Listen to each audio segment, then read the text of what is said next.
Sir ನಮಸ್ತೆ ಮತ್ತು ಕಾರ್ಯಕ್ರಮಕ್ಕೆ ಸ್ವಾಗತ.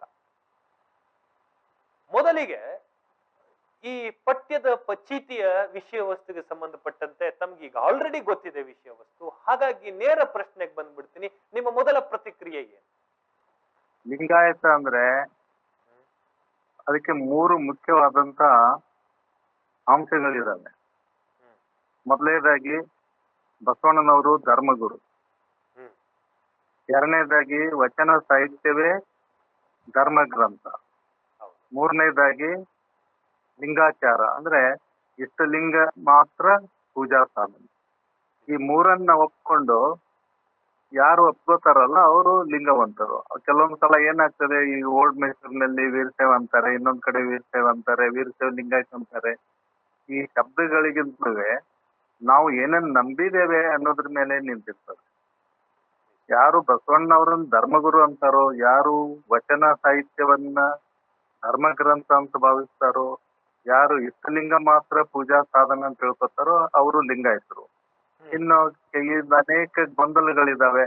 ಏನಪ್ಪಾ ವೀರಶೈವ ಲಿಂಗಾಯತ ಶಬ್ದಗಳ ಕಾದಾಟಕ್ಕಿಂತಲೇ ನಾವು ಈ ಕಡೆ ಮೊದಲು ಲಕ್ಷ್ಯ ಕೊಟ್ರೆ ಈ ಈ ಸ್ವಾಮಿಗಳು ಇವರು ಬಸವಣ್ಣವರನ್ನ ಧರ್ಮಗುರು ಅಂತ ಭಾವಿಸೋದಿಲ್ಲ.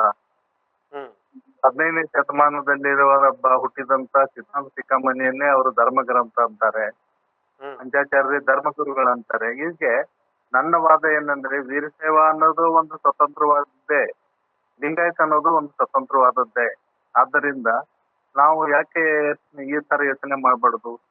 ವೀರಶೈವ ಅವ್ರದ್ದು ಪಠ್ಯದಲ್ಲಿ ಬರ್ಲಿ, ಅವರ ಗುರುಗಳು ಬರ್ಲಿ, ಅವರ ಧರ್ಮ ಗ್ರಂಥ ಬರ್ಲಿ, ಅವರ ಪೂಜೆ, ಅವರು ಸ್ಥಾವರವನ್ನು ಪೂಜಿಸ್ತಾರೆ, ಇಷ್ಟಲಿಂಗವನ್ನು ಪೂಜಿಸ್ತಾರೆ, ಮೂರ್ತಿ ಪೂಜೆನೂ ಮಾಡ್ತಾರೆ, ಮಾಡ್ಲಿ.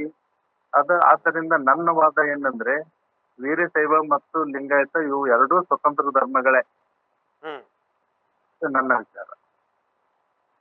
ಇನ್ನು ಪಠ್ಯ ಕ್ರಮಗಳಲ್ಲಿ ಅಥವಾ ಈ ಸಿಲೆಬಸ್ ನಲ್ಲಿ ಈ ರೀತಿಯಾದಂತಹ ಏನು ಜಾತಿವಾರು ಸಂಪ್ರದಾಯಗಳಿಗೆ ಮಠಾಧಿಪತಿಗಳು ಕೇಳ್ಕೊಳ್ಳುವಂಥದ್ದು ಅಥವಾ ವೀರಶೈವ ಲಿಂಗಾಯತ ಅನ್ನುವಂತಹ ವಿಚಾರಧಾರೆಯನ್ನ ತೋರಿಸುವಂಥದ್ದು ಎಷ್ಟರ ಮಟ್ಟಿಗೆ ಸರಿ ಅಂತ ಅನ್ಸುತ್ತೆ ಸರ್? ಇಲ್ಲ, ಇದು ಸರಿ ಅಲ್ಲ. ಯಾಕಂತಂದ್ರೆ ನೀವು ವೀರಶೈವ ಅಂದ್ರೆ ಏನ್ರಿ, ಲಿಂಗಾಯತರೇ ಏನ್ರಿ? ವೀರಶೈವ ಲಿಂಗಾಯತ ಅಂದ್ರೆ ಬಹಳ ಅದು ಕಲಸು ಮೇಲೋಗರಾಗ್ಬಿಡ್ತದೆ. ಯಾವ್ದ್ರ ಒಂದನ್ನ ನಾ ಅದಕ್ಕೆ ಹೇಳೋದು, ನೀವು ಏನಾದ್ರು ಅನ್ನಿ ಬಸವಣ್ಣ ಧರ್ಮಗುರು ಅಂತಂದ್ರೆ ಈ ಸಮಸ್ಯೆನೇ ಬಗೆಹರಿಸೋದಲ್ಲ. ಈಗ ಈ ಮೂರಕ್ಕೆ ಅವ್ರು ಒಪ್ಕೊಂಡ್ರೆ ಅದು ನೀವು ವೀರಶೈವ ಲಿಂಗಾಯತನ್ನಿ ಅದು ಮುಖ್ಯ ಅಲ್ಲ. ನನ್ನ ಪ್ರಕಾರ ಯಾವ್ದು ಮುಖ್ಯ ಅಂದ್ರೆ ಬಸವಣ್ಣನವರೇ ಧರ್ಮಗುರು, ವಚನಗಳೇ ಧರ್ಮ ಗ್ರಂಥ. ಆಮೇಲೆ ಪಂಚ ಆಚಾರ್ಯಗಳಲ್ಲಿ ಮೊದಲನೇ ಆಚಾರನೇ ಲಿಂಗಾಚಾರ, ಅದು ಇಷ್ಟಲಿಂಗ ಪೂಜಾ ಸಾಧನ. ಇದನ್ನ ಯಾರು ಒಪ್ಕೋತಾರೆ? ಹೆಸರುಗಳು ನಾವು ವಾಟರ್ ಅಂತೇವೆ, ನೀರ್ ಅಂತೇವೆ, ಉದಕ್ ಅಂತೇವೆ, ಉದಾ ಅಂತೇವೆ, ಇದು ಮುಖ್ಯ ಅಲ್ಲ. ಅದು H2O ಅದೇ ಮುಖ್ಯ. ಇದು ನನ್ನ ಒಂದು ವಿಚಾರ.